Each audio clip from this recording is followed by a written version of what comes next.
नाजरीन आदाब, आप देख रहे हैं INN चैनल। मैं हूं शेख अहमद अली। आज की ख़ास बात में हम देखेंगे कई अहम कौमी और बैनुल अक़वामी ख़बरें। इक्वाडोर के गुयाकल शहर की लिटोरल जेल में हफ्ते को कैदी आपस में भिड़ गए। लड़ाई में 68 कैदियों की मौत हो गई जबकि 25 कैदी जख्मी हो गए। यह हादसा जेल के पवेलियन 2 में पेश आया जहां करीब 700 कैदी रखे गए हैं। कैदियों की लड़ाई में धमाकू अशिया और चाकुओं का इस्तेमाल हुआ। गद्दे भी जलाए गए। पुलिस ने बताया कि जेल में दंगा जुमे की रात और हफ्ते की सुबह के दरमियान पेश आया। पुलिस ने बीच में आकर हालात संभाले। ये लड़ाई ड्रग ट्रैफिकिंग से जुड़े गैंग्स के बीच हुई। इक्वेडोरियन प्रेसिडेंट गिलेर्मो लासो ने ट्वीट किया कि उन्होंने एक सिक्योरिटी कमेटी को इस वाक़े की जांच करने के अहकाम दिए हैं। मकामी अखबार एक्सप्रेसो के मुताबिक जेल की इंस्पेक्शन के दौरान एजेंट्स को राइफल और 1 दर्जन डायनामाइट स्टिक्स मिली। National Directorate for Crimes Against Life ने पवेलियन 2 में ऑपरेशन शुरू किया जहां इस वाक़े को अंजाम दिया गया। इक्वेडर की जेलों में मुख्तलिफ गैंग्स के बीच लड़ाई एक आम बात है। इस साल अब तक इन लड़ाइयों में 300 से ज़्यादा कैदियों की मौत हुई है। लिटोरल पेनिशरी में 29 सितंबर को एक और लड़ाई हुई थी जिसमें 118 कैदियों की मौत हो गई थी। ये मुल्क की तारीख में जेल में हुआ अब तक का सबसे बुरा दंगा था। इस वाक़े के बाद तशद्दुद की लहर को रोकने के लिए सदर ने मुल्क की जेलों में 60 दिनों की इमरजेंसी लगा दी थी।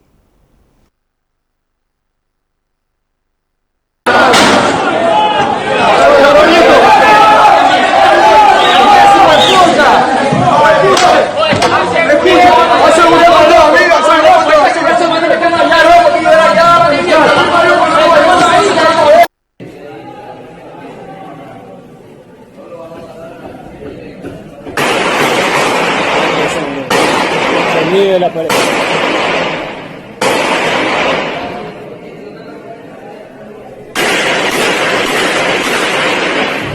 Señores, estamos en el ala.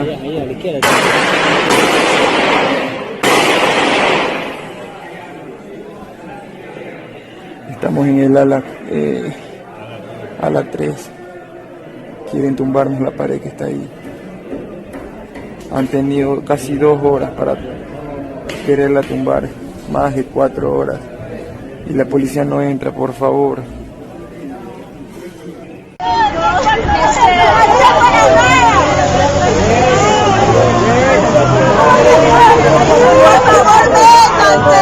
¡Qué malo! Uno le puede pedir, por favor, métanse. Yo quiero que lo maten como Pedro, por Dios.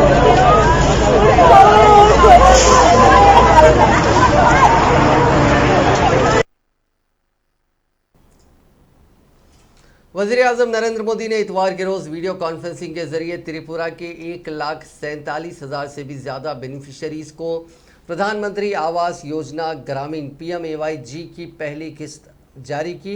इस मौके पर मोदी ने कहा कि आज इस स्कीम के तहत दी गई पहली किस्त ने त्रिपुरा के ख्वाबों को नया हौसला दिया है। मैं पहली किस्त का फ़ायदा उठाने वाले करीब 1.5 लाख अफराद ख़ानदान को सभी त्रिपुरा के रहने वालों को बधाई देता हूं। वज़ीर आज़म ने कहा कि अब त्रिपुरा को गरीब बनाए रखने वाली, त्रिपुरा के लोगों को सुख सुविधाओं से दूर रखने वाली सोच की त्रिपुरा में कोई जगह नहीं है। अब यहां डबल इंजन की सरकार पूरी ताकत से, पूरी ईमानदारी से रियासत की तरक्की में जुटी है।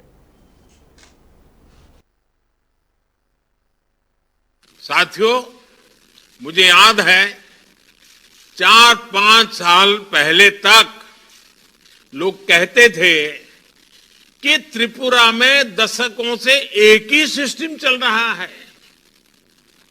यहां बदलाव संभव ही नहीं है।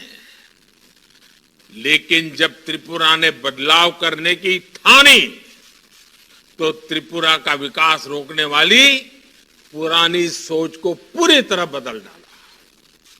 अब त्रिपुरा को गरीब बनाए रखने वाली, त्रिपुरा के लोगों को सुख सुविधाओं से दूर रखने वाली उस सोच की त्रिपुरा में कोई जगह नहीं है।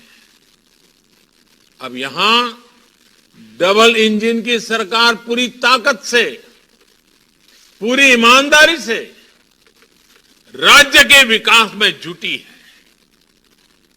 अब अगरतला और दिल्ली दोनों एक साथ मिलकर त्रिपुरा के विकास के लिए नीतियां बनाते हैं, मेहनत करते हैं और परिणाम लेकर आते हैं। साथियों, पहले देश के उत्तरी और पश्चिमी हिस्सों से हमारी नदियां तो पूरब आती थी, लेकिन विकास की गंगा यहां पहुंचने से पहले ही सिमट जाती थी। देश के समग्र विकास को टुकड़ों में देखा जाता था, सियासी चश्मे से देखा जाता था।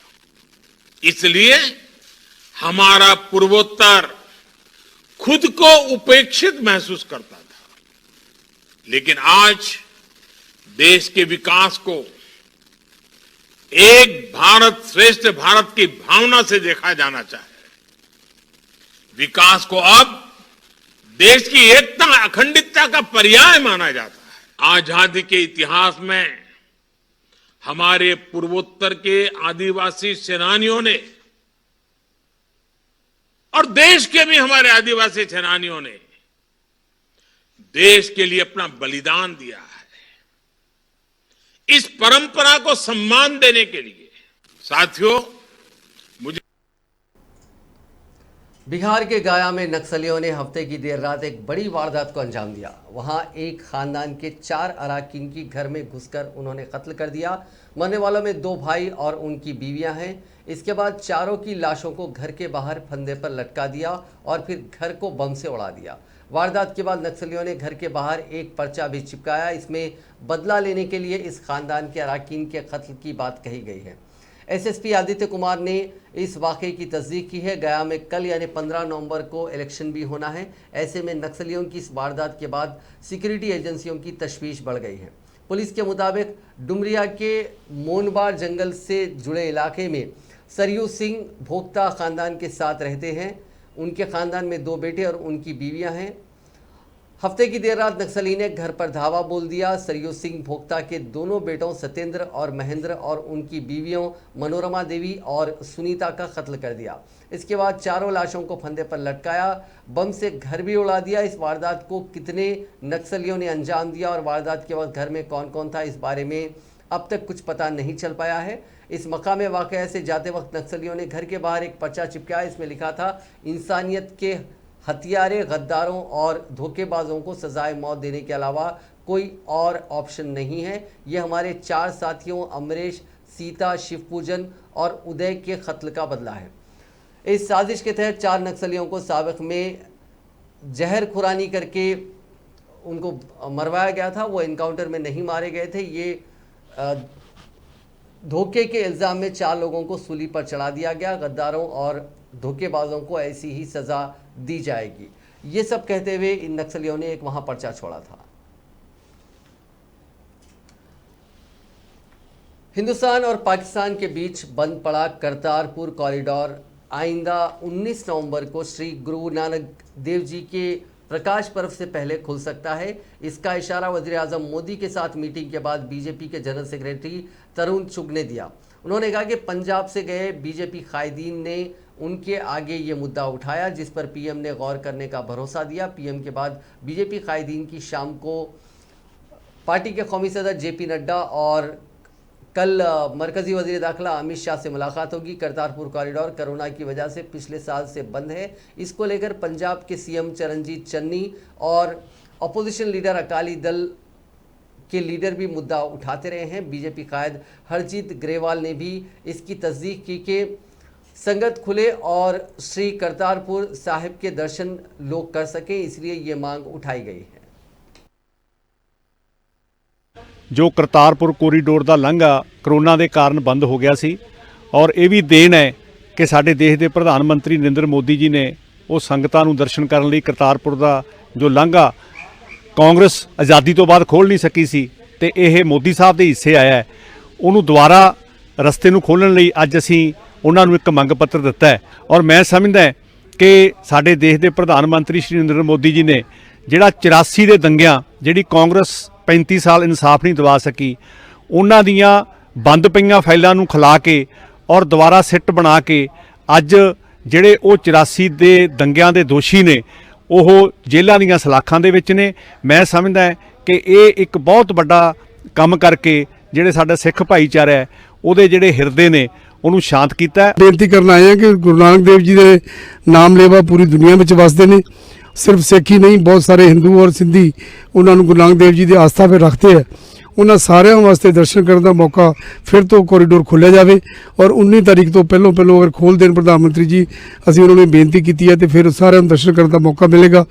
ਇਸ ਆਸਥਾ ਨੂੰ ਲੈ ਕੇ ਆਏ ਆ। ਸੋ ਅਸੀਂ ਅੱਜ ਮੋਦੀ ਜੀ ਨਾਲ ਗੱਲ ਕਰਕੇ ਸਾਨੂੰ ਬਹੁਤ ਅੱਛਾ ਲੱਗਾ ਕਿ ਸਿੱਖਾਂ ਦੇ ਪ੍ਰਤੀ ਉਹਨਾਂ ਦੇ ਮਨ ਵਿੱਚ ਬਹੁਤ ਅੱਛੀ ਉਹਨਾਂ ਦੇ ਭਾਵ। जो करतारपुर कॉरिडोर पंजाब में आज नो चालान डे मनाया गया। कहीं भी पुलिस या ट्रांसपोर्ट डिपार्टमेंट के लोगों ने चालान नहीं काटा। मुल्क के पहले वजीर आजम पंडित जवाहरलाल नेहरू के जन्मदिन के मौके पर यह पहल की गई। ट्रांसपोर्ट वजीर अमरिंदर सिंह राजा वडिंग ने इस मौके पर जालंधर में लोगों को फ्री हेलमेट भी बांटे। वजीर ने कहा कि पंजाब में रोड एक्सीडेंट्स में अमवात की शरह बहुत ऊंची है। हर रोज़ पंजाब में 10 से 12 लोग कीमती जान गंवा रहे हैं। ये हमारे लिए बहुत तशवीशनाक बात है। इस दौरान उन्होंने लोगों से ट्रैफिक कवानीन पर अमल करने की भी अपील की। इस मौके पर joint police commissioner Sandeep Kumar Malik, RTA secretary Amit Mahajan, ADCP traffic Manjeet Kaur और दीगर आला अहदेदार भी मौजूद थे। सड़क हादसों के लिहाज से पंजाब में अमवात का आंकड़ा काफ़ी ज़्यादा है। सड़क हादसों में रोज़ाना औसतन 13 लोगों की मौत हो जाती है। Punjab road accident and traffic research report से इसका खुलासा हुआ था, जिसमें बताया गया था कि 2018 में 4725 लोग सड़क हादसों में मारे जा चुके हैं। साल दर साल ये आंकड़ा बढ़ता ही जा रहा है।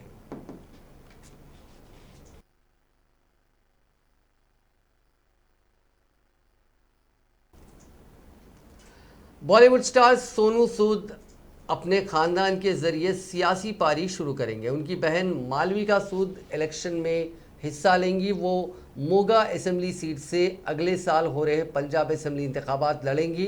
इतवार के रोज सोनू सूद ने मोगा में कॉन्फ्रेंस के दौरान ये बात कही। उन्होंने कहा कि अभी पार्टी तय नहीं है, लेकिन जल्द ही इस पर फैसला हो जाएगा। अपने सियासी करियर में या सियासत में दाखिले के बारे में उन्होंने कहा कि बहन का इलेक्शन लड़ना पहला कदम है, इसके बाद आगे बढ़ते जाएंगे। सूद ने इस दौरान दिल्ली के सीएम अरविंद केजरीवाल और पंजाब के सीएम चरणजीत चन्नी की तारीफ की। उन्होंने कहा कि वो जल्द अकाली दल के सरबराह सुखबीर सिंह बादल से भी मुलाकात करेंगे। सोनू सूद ने कहा कि बहन मालविका ने बहुत काम किए हैं, वो पंजाब इलेक्शन में आएंगी। उन्होंने कहा कि उन्हें उम्मीद है कि वो पंजाब की खिदमत करेंगी। उन्होंने कहा कि अभी ये तय नहीं है कि वो कौन सी पार्टी से लड़ेंगे। कि पार्टी यहाँ इम्पोर्टेंट है, सोच के आइडियोलॉजी इम्पोर्टेंट है। इसलिए वो कॉल नहीं देता है कि मुझे कोई पार्टी रहेगी, बट कोशिश है कि ਜਿਹੜੀ ਚੀਜ਼ਾਂ ਲੋਕਾਂ ਨੂੰ ਨਹੀਂ ਮਿਲ ਸਕੇ। ਹਮੇਸ਼ਾ ਜਦੋਂ ਵੀ ਇਲੈਕਸ਼ਨਸ ਹੁੰਦੇ ਨੇ ਬੜੇ ਵਾਅਦੇ ਕੀਤੇ ਜਾਂਦੇ ਨੇ, ਬੜੇ ਮੈਨੀਫੈਸਟੋਸ ਪਾਸ ਹੁੰਦੇ ਨੇ। ਬਚਪਨ ਤੋਂ ਅਸੀਂ ਸੁਣਦੇ ਹਾਂ, ਹਮੇਸ਼ਾ ਪਿੱਛੇ ਜੋ ਵੀਡੀਓ ਵੀ ਜ਼ਾਹਿਰ ਕੀਤਾ ਸੀ ਉਹਦੀ ਸੀ कि पार्टी यहाँ इम्पोर्टेंट। कांग्रेस की general secretary Uttar Pradesh in charge Priyanka Gandhi ने आज बहुजन समाज पार्टी की सरबराह मायावती से उनकी रिहाइशगाह पर मुलाकात की और उनकी वालदा के इंतकाल पर ताज़ियत पेश करते हुए उन्हें खिराज अक़ीदत पेश किया। प्रियंका गांधी ने मायावती की रिहाइशगाह पर पहुंचकर उनकी वालदा के इंतकाल पर ताज़ियत की और उनसे कुछ देर तक बातचीत की। खबरजी उन्होंने ट्वीट करके मायावती की वालदा के इंतकाल पर इजहार ताज़ियत पेश की थी। इस दौरान BSP के रहनुमा सतीश चंद्र मिश्रा भी मायावती की रिहाइशगाह पर मौजूद थे। मायावती की मां रामरती का हफ्ते के रोज़ दिल का दौरा पड़ने से इंतकाल हो गया था। उनकी उम्र 92 साल की थी और वो गुज़िश्ता कुछ दिनों से एक अस्पताल में ज़ेर इलाज थी।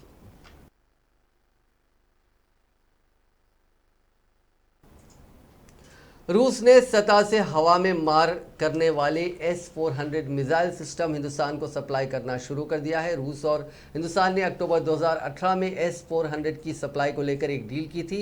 ये मिसाइल सिस्टम 4 अलग अलग मिसाइलों से लेस है जो दुश्मन के जंगी जहाज़, ड्रोन, फ्लाइट्स और बैलिस्टिक मिसाइलों को 400 किलोमीटर की दूरी पर मार सकता है। डिफेंस एक्सपर्ट्स का कहना है कि इन्हें पहले वेस्टर्न बॉर्डर्स के करीब तैनात किया जाएगा, जहां से ये पाकिस्तान और चीन के साथ वेस्टर्न और नॉर्दर्न बॉर्डर्स के ख़तरों से निपट सकता है। Federal services for military technical cooperation SMTC के डायरेक्टर दिमित्री शुगेव ने बताया कि हिंदुस्तान को S-400 एयर डिफेंस सिस्टम की सप्लाई वक्त पर दी जा रही है। FSMTC रूसी हुकूमत का अहम डिफेंस एक्सपोर्ट ऑर्गेनाइजेशन है। S-400 चीन और तुर्की में इस्तेमाल की जा रही हैं। ये मिसाइल सिस्टम एक साथ 36 टारगेट पर निशाना लगा सकता है। इन्हें ट्रकों पर जगह जगह तैनात किया जा सकता है और एक जगह से दूसरी जगह आसानी से ले जाया जा सकता है। अमेरिका के पास भी इनके मुकाबले वाली कोई मिसाइल नहीं है। ये रूस की बनाई हुई S-200 मिसाइलों और S-300 मिसाइलों का चौथा और ज़्यादा असरदार वर्जन है। Stockholm International Peace Research Institute यानी SIPRI के मुताबिक S-400 दुनिया में मौजूद सभी बेहतर एयर डिफेंस सिस्टम में से एक है। इसमें लगा हुआ एडवांस रेडार 400 किलोमीटर की दूरी तक निशाने को देख सकता है और उसे तबाह कर सकता है। भारत रूस से 5 S-400 डिफेंस सिस्टम खरीद रहा है। हिंदुस्तानी फौज के एक्सपर्ट इस साल जनवरी से ही रूस में इस सिस्टम को चलाने की ट्रेनिंग ले रहे हैं। हिंदुस्तान ने 2019 में इस सिस्टम के लिए रूस को $80 करोड़ दिए थे। ये पूरा सौदा करीब 35,000 करोड़ रुपए का है। रूस के एक हथियारों के एक्सपर्ट एलेक्जेंडर मिखेव के मुताबिक ये सिस्टम की सप्लाई को लेकर बातचीत काफ़ी कामयाब हुई थी और ये सिस्टम हिंदुस्तान को सप्लाई होना शुरू हो चुका है। सुल्तानपुर में पूर्वांचल एक्सप्रेसवे की एयर स्ट्रिप पर इतवार की दोपहर बाद C-130J हरक्यूलिस प्लेन उतरा। इस प्लेन की तेज़ गरज ने आसपास बसे गांव के लोगों का ध्यान अपनी ओर खींचा। इन दिनों ट्रायल की वजह से फाइटर प्लेन लोगों के बीच हैरानी का मौजू बने हुए हैं। हर दिन फाइटर प्लेन एयर स्ट्रिप पर उतर रहे हैं। ये ट्रायल 16 नवंबर तक यूं ही चलता रहेगा। इससे पहले 12 नवंबर को वज़ीर आला योगी आदित्यनाथ के सामने 3 फाइटर प्लेन आए थे।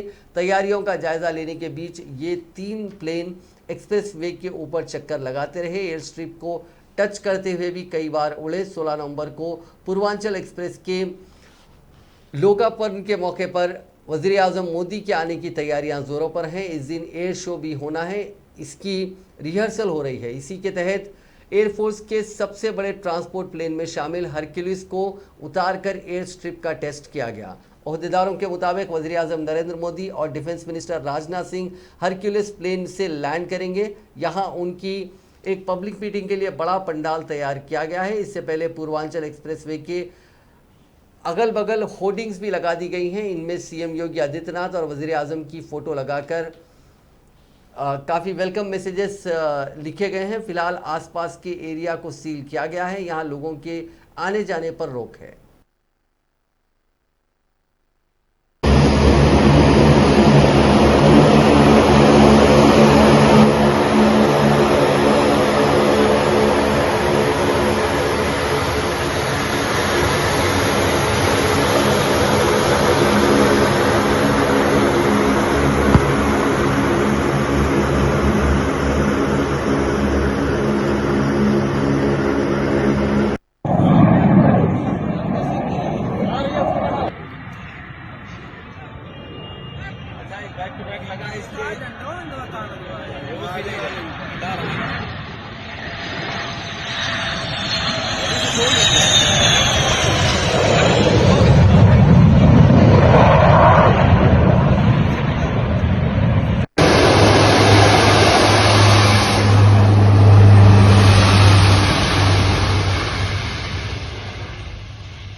चीफ जस्टिस NV रमना की साफगोई एक बार फिर देखने को मिली। CJI ने कहा कि उन्हें बहुत अच्छी अंग्रेज़ी नहीं आती, ना ही वो अच्छी बात कर सकते हैं, यानी बहुत अच्छे स्पीकर हैं। उन्होंने कहा कि पहली बार 8वीं क्लास में उन्होंने अंग्रेज़ी पढ़ना शुरू किया था।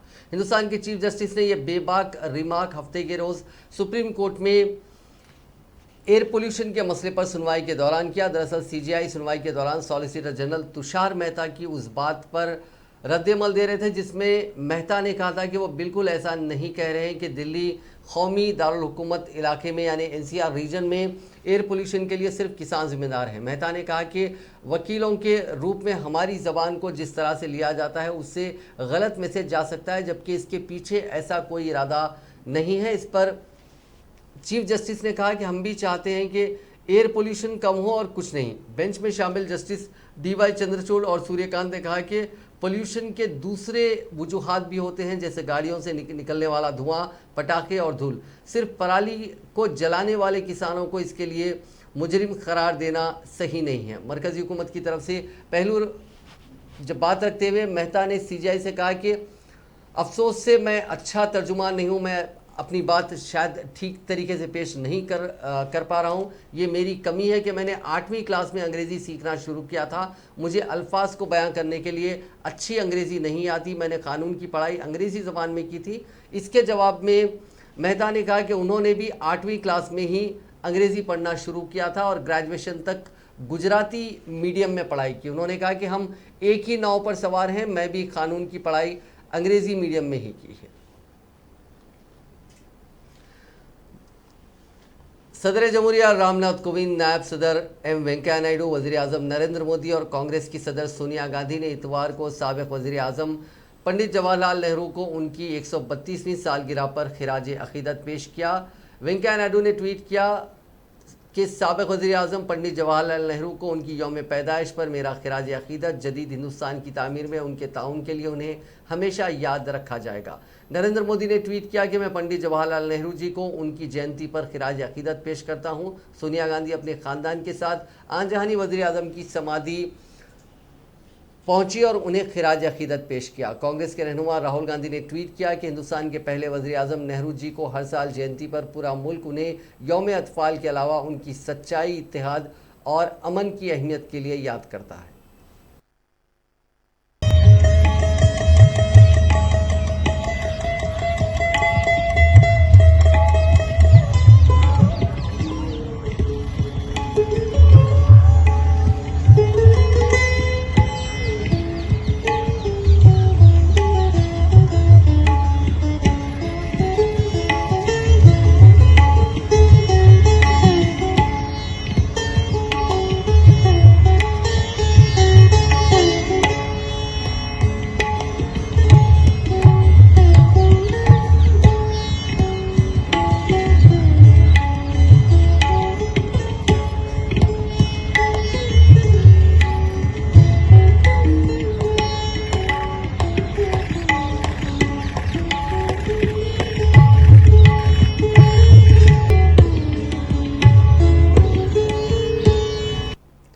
अब बात कोरोना वायरस की। पिछले 24 घंटों में कोरोना के मामलों में दुनिया भर में हल्की सी कमी देखी गई। पिछले 24 घंटों में दुनिया भर में 3,93,251 नए मामले दर्ज हुए, जबकि इसी दौरान 5,345 अफराद की मौत हुई।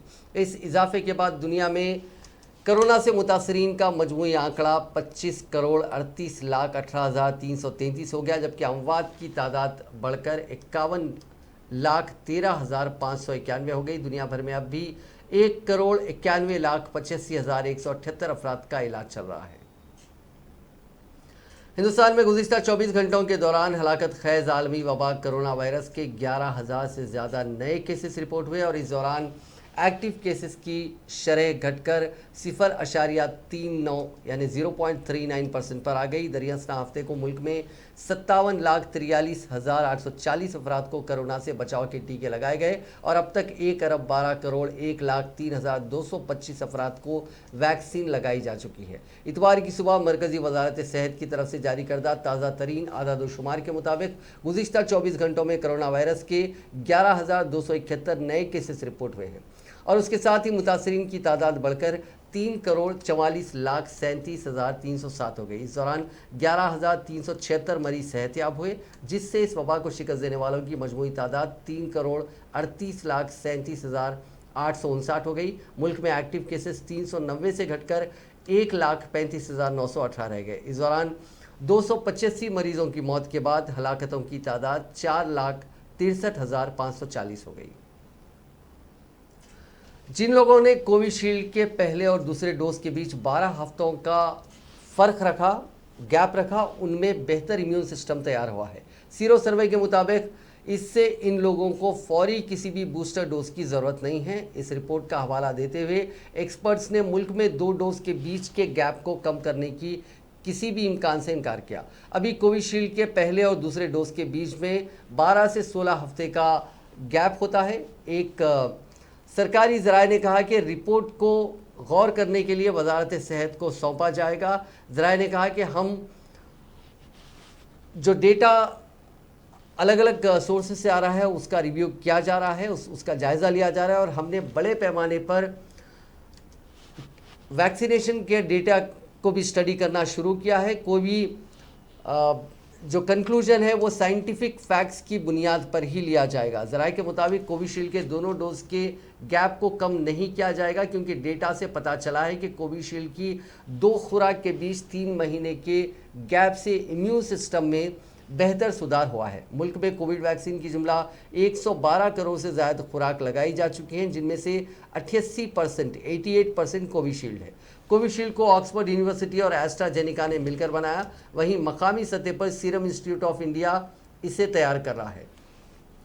79% से ज़्यादा आबादी को कम से कम कोविड वैक्सीन का 1 डोज लगाया जा चुका है, वहीं लगभग 39% को दोनों डोज लग चुके हैं। डेटा के मुताबिक 12 करोड़ लोग ऐसे हैं जिन्हें दूसरे डोज लगाने का वक्त हो गया है, लेकिन उन्होंने अब तक उसे नहीं लगवाया। मरकज़ी हुकूमत कोविशील्ड के दोनों डोज के बीच के गैप को 2 बार बदल चुकी है। पहले 22 मार्च को 2 डोज के बीच का गैप 4 से 6 हफ्ते से बढ़ाकर 6 से 8 हफ्ते किया गया। फिर 13 मई को फ़र्क बढ़ाकर 12 से 16 हफ्ते कर दिया गया। कोवैक्सीन के डोज के गैप में कोई बदलाव नहीं किया गया है।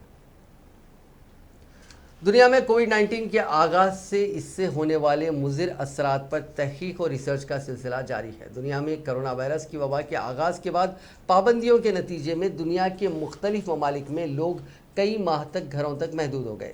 आसान अल्फाज में जब करोड़ों अफराद अपना बहुत ज़्यादा वक्त बैठकर गुजारने लगे तो उसके नतीजे में डिप्रेशन और जहनी बेचैनी का ख़तरा बढ़ गया। ये बात अमेरिका में होने वाली एक रिसर्च में सामने आई है।